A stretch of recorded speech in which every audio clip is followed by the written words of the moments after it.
matter? What is it? Another case for Nick Carter, master detective.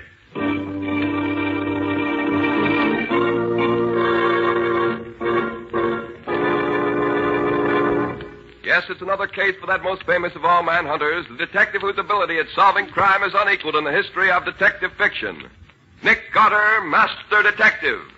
Tonight's curious adventure... The Drums of Death. For Nick Carter and the mystery of the White Witch Doctor.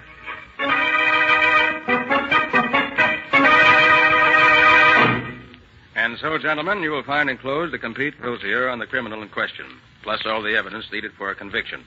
Yours very truly, et cetera, et cetera. Wait a minute, Nick. Not so fast. Yours very truly. Okay, what now? Well, what else do we have to take care of, Patsy? The only unfinished business I know of right now is this bunch of letters from that Mrs. Gley. Oh, yes. What was it this Mrs. Gley wanted me to do? She's worried about her doctor, Nick, and she wants to consult you. No, let her consult another doctor if she doesn't like the one she's got now. Throw her letters out, Patsy. Let's go celebrate having our old business all cleaned up.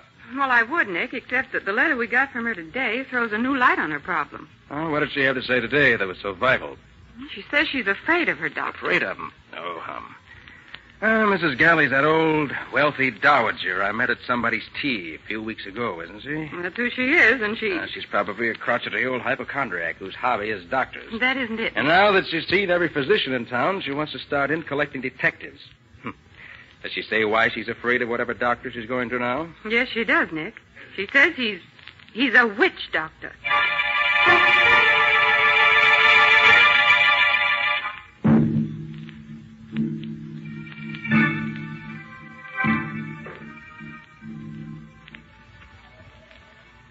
It was very kind of you to come, Mr. Carter.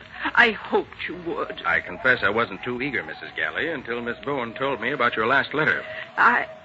Well, perhaps it's silly to believe in such things as voodoo and black magic nowadays, but I don't know what to say. Suppose you tell your story and let me be the judge. Well, there isn't much to tell, Mr. Carter. What's that? Only the wind, Mrs. Gley. It's nothing. Oh, I'm so unnerved. Well, here's my story. Last week, my nephew, Walter Gley, told me about a wonderful new doctor he discovered, Dr. Congo. I wasn't feeling well, and the name interested me, so I went to see him. Good morning. Is Dr. Congo in? Good morning, madam. Yes, the doctor is in. Can't say I remember a doctor's office in Vanderbilt Square before. You're new here, aren't you? Have you come to see Dr. Congo, madam? Naturally. Do I look like an insurance salesman? Have you an appointment, Mrs. Gley is the name. Mrs. Gley. My nephew made an appointment for me. Oh, yes, Mrs. Gley. Will you step this way, please? Dr. Congo's expecting you. Thank you. Wait a moment. What's that noise? Drums, madam. Drums? What drums? If you'll step inside, Mrs. Gley, you'll find out for yourself. Very well. Drums, indeed. What nonsense is this? Good morning. Mrs. Gley, I presume. I'm Dr. Congo. Good morning, Dr. Congo. I want... Golly, what a story. Go on, Mrs. Gley. Why did you scream? Because I saw... Yes, what did you see? A white savage. What? From his neck to his toes, Dr. Congo was an ordinary man. He was wearing striped trousers, formal cutaway jacket, wing collar ascot tie. He was beautifully dressed. But his face... Yes? His face was hideous. Shaven skull, a horrid, grinning mouth, showing his teeth, which had all been filed to a point. And he had a bone through his nose. Like a cannibal. Yes. At first I was stunned. And then I thought it might be a joke my nephew Walter was playing on me. I sat down while the drums throbbed. I'm sorry I screamed, Dr. Congo, but you gave me quite a start. I usually do that to my clients, Mrs. Gley. What kind of a doctor are you? A witch doctor. You're fooling, aren't you? On the contrary, But it's unbelievable. We only joke about things like witchcraft nowadays. I am not joking, Mrs. Gley. I've spent 15 years in the heart of Africa studying voodoo. My face, the drums, the African witchcraft apparatus in this room, all are a necessary part of my profession. Profession? Yes. I am a professional witch doctor, and as such can guarantee miracles that modern medicine would never dream of. Ridiculous. I don't believe you. Really? Oye, Kahada. Oye, Kahada, home. Pardon me, Mrs. Gley. I was just ordering my men to begin the voodoo drum incantation. None of my clients believed me at first, Mrs. Gley, but I convinced them. Now, if you'll allow me... What are you doing with those scissors? I have merely removed a lock of your hair. Now, in spite of yourself, you are officially one of my patients. And I warn you, my fee is high. Well, you're wasting your time, sir. I don't want to be a patient of yours, and I won't pay any fee. I'm leaving. Good day, sir. One moment, Mrs. Gley. Dr. Congo, let go of my arm. You don't understand me, Mrs. Gley, and I'm afraid you don't understand voodoo. This lock of your hair places your health in my hands. Your life or death are mine to do with as I desire. And my fee for this visit is $10,000. Preposterous. Get out of my way. $10,000, Mrs. Gley. Now listen closely. 3 times you will hear my Congo drums roll, no matter where you are. If you have not paid when you hear them for the 3rd time, you will die. Good morning, Mrs. Gley. Then, Mr. Carter, I ran out of that office. I'm 65 and not as strong as I was, but I was frightened. I realized he was threatening to kill me with voodoo. And we don't believe in that nowadays, do we? Not as a rule. 3 drum rolls, he told me. And if I don't pay by the 3rd one, I die. Stuff and nonsense, I said. And then, that very night, when I was alone in this room, I heard the distant roll of Congo drums. Golly. Now, Mrs. Gley, you must calm yourself. I'm sure it's only your nerves. We don't believe in witchcraft today. You've got to believe me, Mr. Carter. I've already heard Dr. Congo's drums beat once. Perhaps you only think you did, Mrs. Gley. This Dr. Congo is playing on your nerves. Hysteria can make us think we hear anything. Oh, no. I'm sure I heard them. Wait. Mrs. Gley. You heard? Nick, that wasn't Mrs. Gley's imagination. I heard it, too. And so did I, Patsy. That's the 2nd time. And it's not just my nerves. You must save me from Dr. Congo, Mr. Carter. If you can't, I'm lost. His voodoo will kill me. Help me. Help me. Mrs. Gley, you mustn't let it get you. I never believed in witchcraft before, but I do now. What a joke on me. Mrs. Gley, please. Please, I beg you. Mrs. Gley. What a joke on me, voodoo. Witchcraft. Slap her face, Patsy. What? Quick, snap her out of this. Okay, if you say so. Mrs. Gley, listen to me. I'll take over this case, so don't worry. Now, where can I find your nephew? Walter. He's usually in the Bubble Bar Cafe at this hour. Oh, Mr. Carter, if that Dr. Congo gets me,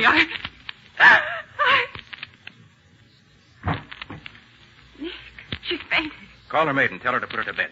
We've got to get out of here. You go back to the office. I'm going to look for Mrs. Gley's nephew. But, Nick, what about Dr. Congo? Isn't he the one you want to see? No. I have a hunch this case hinges on Walter Gley.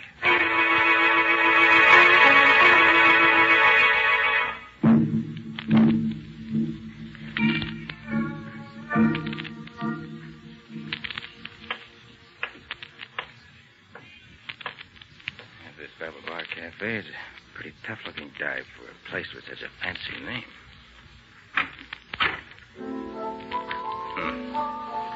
Nobody here but the bartender and that piano player. Well, must be too early in the evening. Good evening. Hiya, pal. What'll it be? Information. Huh? I'm looking for someone. Who? Walter Gley. Oh, him. Walter ain't come in yet. Hang around. He's due any minute. You live around here? Yeah, across the street. River apartment. I see. He owes you money, too, huh? How's that? Don't play dumb, pal. Galley's clipped us all. Somebody's always coming around looking for him. pal, I'd give plenty to get back what he owes me. He's no good. How's chances of collecting? 0, pal. 0. Galley claims he's got a rich old aunt who's going to leave him plenty when she kicks off, but I don't... For the lover. What is it? What's the matter, man? Turn around and look. Oh. Good evening, Mr. Carter. Ah, Dr. Congo, I presume? Quite right. What's that thing he's got for a face?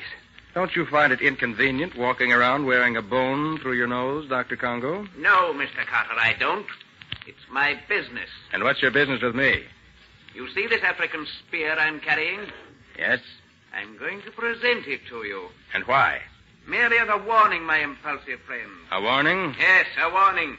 Keep away from Walter Gley and his aunt, or the next time my drums roll, they'll beat for your death. My dear witch doctor. And just to punctuate my warning, here's the present I promised you. Take it! Look out! He just missed you with that spear, mister. Keep it for a souvenir, bartender. I'm going after that man. Hey, Dr. Congo. Dr. Congo. Look down that side street. If Congo thinks he can scare me off with that voodoo nonsense. Congo! Congo! He's cutting across the street. Well, let's see if he can outrun me. Hey, look out! Watch me, right! Look out!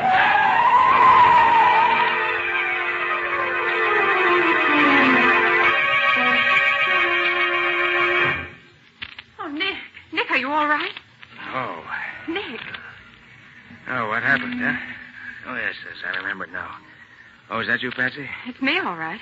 Oh, that was close. What happened? I got here just as that car almost ran you down. Well, whoever it was, he tried his best to get rid of me. But why? Probably because I was chasing Dr. Congo. Dr. Congo? Yes. He paid me a visit when I was looking for Walter Gley. At the Bubble Bar Cafe? Yes. Congo threw an African spear at me. I chased him out into the street. Good heavens. Probably had an accomplice waiting with a car for just such an emergency. Oh, Nick, they might have killed you. Well, they certainly tried hard enough. Must have jumped a mile trying to dodge that car. Nick, listen. I came down here looking for you. What's happened? Mrs. Galley's maid phoned the office just as I got there. She was hysterical. She could hardly talk. What happened, Patsy? Mrs. Gley has vanished.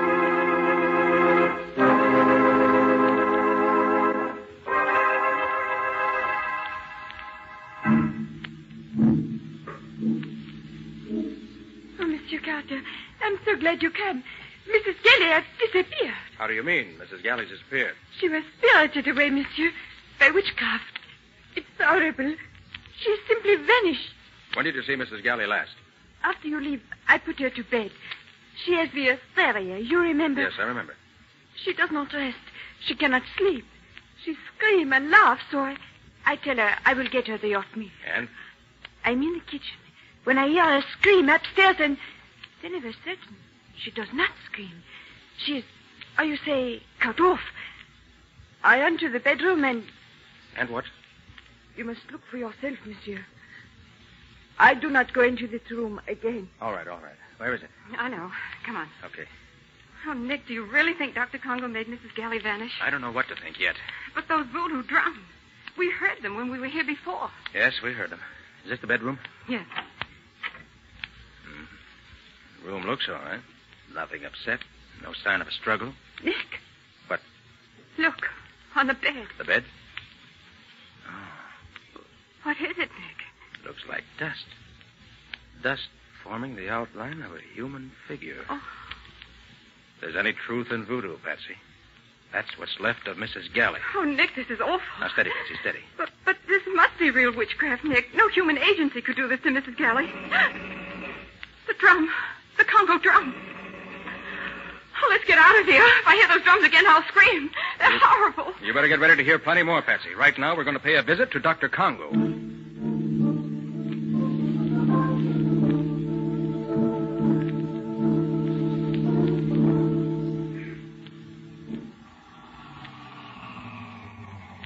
This is Vanderbilt Square, Patsy. Look for Dr. Congo's sign. Do we have to come here, Nick? We do, Patsy. I want to have a look at Dr. Congo's office. Nice old residential section. It's awfully dark. Yeah. No lights in the houses anywhere. Nick, there it is. The doctor's sign? Mm-hmm. Oh, yes. Congo, W-D. Oh, probably stands for witch doctor. All right, Patsy, come on. Oh, Nick, I'm scared. Oh, certainly you don't believe in voodoo, Patsy. Oh, I never did before, but Dr. Congo seems to have changed my mind. Maybe. Would you rather wait in the car? What? Desert you? I may be scared, but I'm no coward. Ah, that's the girl, Patsy. Chin up. Oh, I'm trying, but it makes my teeth chatter too loud. Well, here we are. A nice side window. Going to have a peek inside? No, going to break in. What's that? Just a gadget, Patsy, for unlocking locked windows. Oh. Now we turn the catch, and there we are. I'll go first, Patsy. Okay. All right. Let me give you a hand, Patsy. All right. Up, Patsy. There. And here we are, in the den of the witch doctor. What are you looking for? Any clues that'll help us. Rather do it by daylight, but this flashlight will have to serve. Hurry up, Nick. I want to get out of here. Sorry to interrupt. Mr. Carter again, I believe. Just paying a friendly call, Dr. Congo. Interested in Mrs. Galley's unfortunate disappearance, eh? You know about that, huh? Naturally. My voodoo did it. Mrs. Gley was too stubborn to pay the fee she owed me. I would advise you to raise your hands, Mr. Carter. You see, the young lady understands. The native archer is eager to shoot.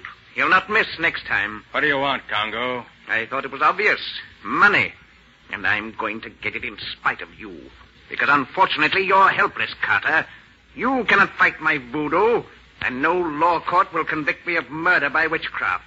The police will laugh at your evidence. At my evidence? I wonder. You can wonder on your way home, Mr. Carter. This way out. And let me warn you never to return, or you'll not go out alive. Come on, Nick. One last word. I've already spoken to Walter Gley on the phone. He refuses to pay the money his aunt owed me. Walter has no money. Ah, but he can raise plenty at a moment's notice on the inheritance he'll receive, now that his aunt is dead. That's true, if his aunt is dead.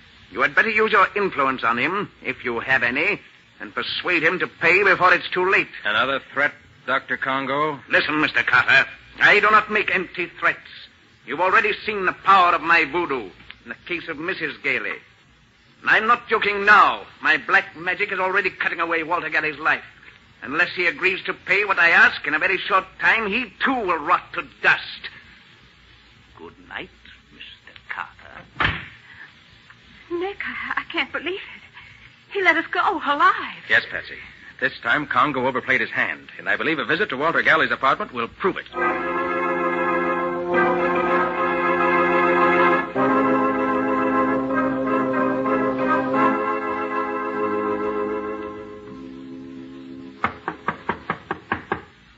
Mr. Gley. Mr. Gley. Mr. Gley. No one home. Then we'll just go in and wait. This looks like an easy lock to open. I'm almost afraid to go in, Nick. Too late, Patsy. We're in already. Come on. Radio's playing. All the lights are on. We must have just stepped out for a moment. Yes, looks that way. What do you think about Dr. Congo's threat, I mean? Let's look around. Wait a minute. I want to turn off that radio. Yeah, that's better. Wonder where Gley is. Maybe he went to pay that money to Dr. Congo. Perhaps, but I doubt it. Nick, look. What is it, Patsy? Look at that couch beside the radio. It's covered with... Dust. Yes, I see. It's shaped like a human figure. Exactly like the dust on Mrs. Gley's bed. Then Congo's killed Walter Gley, too. The evidence seems to point that way. But how can Congo do this, Nick? By voodoo. So Congo says. Beat a few drums, melt a wax figure, and your victim rots to dust. And there's the dust on the couch. Then you believe it, too. I didn't say that, Patsy. Listen. The drum again. Oh, Nick, let's drop this case. We can't fight the supernatural. We don't understand it. It's like trying to stop the wind. Trying to stop the wind? Of course, Patsy. That's the one last explanation I was looking for. I should have thought of that myself. What? I mean, this case is solved. Give me a moment to write a note here at Gley's desk. A note? To whom? Why, to Dr. Congo. My dear Dr. Congo, you are right. I have no case for the police.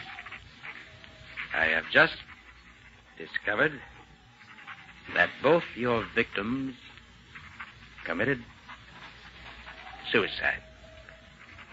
Signed, Nick Carter. That's a peculiar note. What does it mean? Dr. Congo will understand it. But, Nick, it couldn't be suicide. But Mrs. Gley and Walter vanished. No bodies were found. Dr. Congo will understand what it means, Patsy. Oh, Nick, you're just deliberately mystifying me. No, Patsy, you'll understand, too, later. But right now, I want you to deliver this note to Mrs. Gley's maid. Her maid? Who did No she... questions now. Deliver it and hurry back to the office. But Because Nick, very shortly, we're going to hear Dr. Congo's drums beating again. And this time, they'll be beating for us.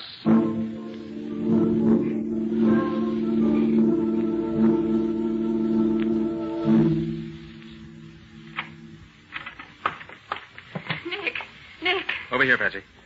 You deliver the note? Yes. What in the world are you doing? Just setting up my motion picture projector. Oh, Nick, this is no time for movies. The police were at Mrs. Gley's.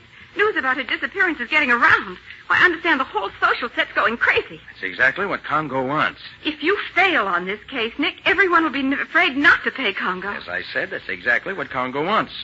Said he was after money, didn't he? Who do you think Congo will attack next? The drums. Congo's drums. There's your answer, Patsy. You mean he's after us? Exactly. My note got a quicker response than I thought it would. Patsy, put out the lights quick. Now what? Now the projector. There. You see? I've got it set in the shade. Why, that's wonderful. It makes it look as if we were standing in front of the window talking. Those shadows on the curtain look as natural as light. Right. Now, get over to the side of the room, away from in front of the window. But... No buts. Follow instructions. We're playing against the killer, Patsy. You mean Congo? Get down on the floor. Lay flat. Oh, I wish you... Quiet. What am I supposed to do here? Wait. And when you hear shots, scream. Scream? You've heard me. But who's going to do the shooting? Our old friend. Nick, are you all right? Quiet. Everything's all right. All they shot was the movie projector. In about 10 seconds now, they'll be coming in here to check up on the results. Nick, did you say they? Now listen. Just as soon as you hear the door slam, turn on the lights. But Nick... Don't argue, Patsy. Okay. Now, quiet. That apparently took care of them. Yes, I think that we've accomplished... Don't move, neither of you. Light, Patsy. Now, as you see, you're covered with this gun I hold in my hand. Nick Carter, I told you, Walter, he was... Shut up. Put up that Tommy gun you have there laid on the table, Dr. Congo. But, Nick, that's Mrs. Gley. I thought she was dead. That's what you were supposed to think, Patsy. And the chap with her is her nephew, Walter. But I don't understand, Nick. Very simple, Patsy. This clever pair created Dr. Congo, a phony witch doctor played by Walter Gley. Their motive? Blackmail. And they pretended to be their own first two victims. I see. So they could disappear and then spend their entire time playing Dr. Congo. And also so that their fates would terrify future victims into paying Dr. Congo's exorbitant fees without any protest. You are indeed clever, Mr. Carter. Very clever. Then all that voodoo was make-believe. Phony. Yes, Patsy, as phony as the shadows on our window shade, which this precious pair attacked. And as phony as the makeup that turned Walter into a witch doctor. That's why I wrote that note, Patsy, about having learned that both disappearances were really suicides. I knew then that I'd seen through their whole scheme. But those mysterious drum beats we heard, even outside our own window. Let me show you how that was done. Oh, let me see. Oh, yes, here it is. You see, Patsy? A simple gadget attached to the outer frame. A windmill connected to a small drum. Mm-hmm. When the wind blows hard enough, the drum beats. Watch, I'll spin it. Oh, so that's what scared me. That plus your imagination. It was imagination you two counted on most, wasn't it, Dr. Congo? You concocted the voodoo tale, planted your own clues, and then vanished. The rest you left to human nature, right? So why did they call you in, Nick? Why didn't they let well enough alone? They were playing for high stakes, Patsy. They thought they had a perfect racket, and if I failed to break it, their victims wouldn't fight back. But the phony Dr. Congo was far too eager to let us escape. That was the second important clue. The second? What was the first? Mrs. Gley claimed she was in Congo's power because he'd cut off a lock of her hair, remember? Yes, but isn't that according to voodoo tradition? Certainly. But it couldn't work with Mrs. Gley. Well, why not? No, Patsy, you disappoint me. Look at Mrs. Gley now. You're close enough. I see. Mrs. Gley wears a wig. Of course, Patsy. And a lock of hair cut from a wig would hardly put the wearer of the wig under the spell of even the best witch doctor in the world. Well, for the love of... Look here, Carter. We can't stand here all night with our hands in the air like this. No. What are you going to do with us? Oh, sorry to treat you two this way. But I don't like visitors who bring Tommy guns to my office. I was a fool to let you go when I had you in my office, Carter. You were all kinds of a fool, Gley. Or do you prefer to be called Dr. Congo? If you hadn't been in such a hurry, your plans might not have been quite so apparent. And if you hadn't been so obvious in sending me to see Walter Gley in the middle of the night when he hadn't had time to raise the money to pay you, even if he wanted to, I shouldn't have been quite so sure what your schemes were. Your eagerness to begin collecting from your victims was your downfall, my friend. All right. But the next time... That's what they all say, my friend. But there won't be any next time.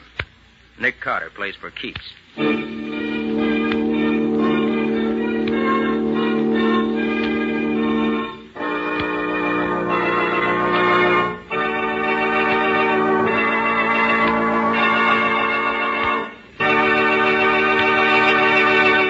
This has been another of the strange adventures of Nick Carter, Master Detective, which are brought to you regularly at the same time by WOR Mutual.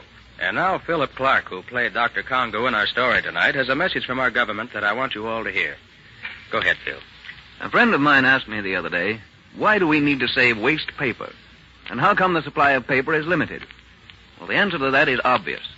An army needs men, and lumberjacks, among others, join the army. Fewer trees are cut down. Consequently, there's less paper made, because there's less wood pulp available for making it. But that same war that cuts down the available supply of paper demands an ever-increasing quantity of paper for many vital war needs. Paper goes into cartons and containers for food, weapons and equipment needed by the armed forces. Paper is necessary for many of the actual weapons of war, such as incendiary bombs, bomb fins, wingtips, airplane signals, parachute flares, ration containers, and ammunition containers. And the American home is the greatest potential source of waste paper. Every kind is needed. Bags, wrapping paper, newspaper, magazines, old containers, and so on. So if you're not already doing so, start today salvaging all the waste paper you possibly can. Then sell it to your junk dealer, or donate it to some charitable organization. But don't throw away a single scrap of paper. Make it help us win this war. And now, Nick, what about your story for next week? Well, it's about a gang of super crooks who had stolen a very valuable invention and kidnapped the old inventor and his beautiful daughter to hold them as hostages. And even though I accidentally knew in advance what was going to happen, I was too late to stop them due to an unfortunate accident. But Nick more than made up for it the way he went after those crooks. Within 24 hours, he succeeded in capturing the gang and rescuing the professor and his daughter. Yes, Patsy. But it was fast and furious while it lasted. Scubby and I were in hot water right up until the end of the chase. What do you call the story, Nick? I've called it The Professor's Secret. Or The Mystery of the Z-Rays. And that's all until next week. So long. So long, everybody. So long to you both, Nick and Patsy. In the strange adventure you have just heard, Nick Carter was impersonated by Lon Clark, Patsy by Helen Choate. The story was written for Nick Carter by Alfred Bester. Original music was played by Lou White. The entire production was under the direction of Jock McGregor.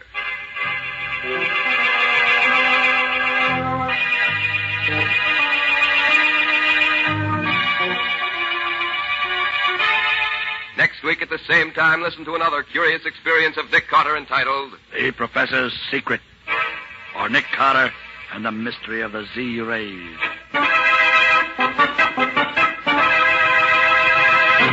This story is a copyrighted feature of Street & Smith Publications, Incorporated. The Return of Nick Carter is produced in the studios of WOR and is broadcast over most of these stations every Saturday evening at 7 o'clock Eastern War Time. And don't forget that the adventures of Nick's adopted son, Chick Carter, are broadcast over most of these stations Mondays through Fridays at 5:30 p.m. Eastern War Time. This is Mutual.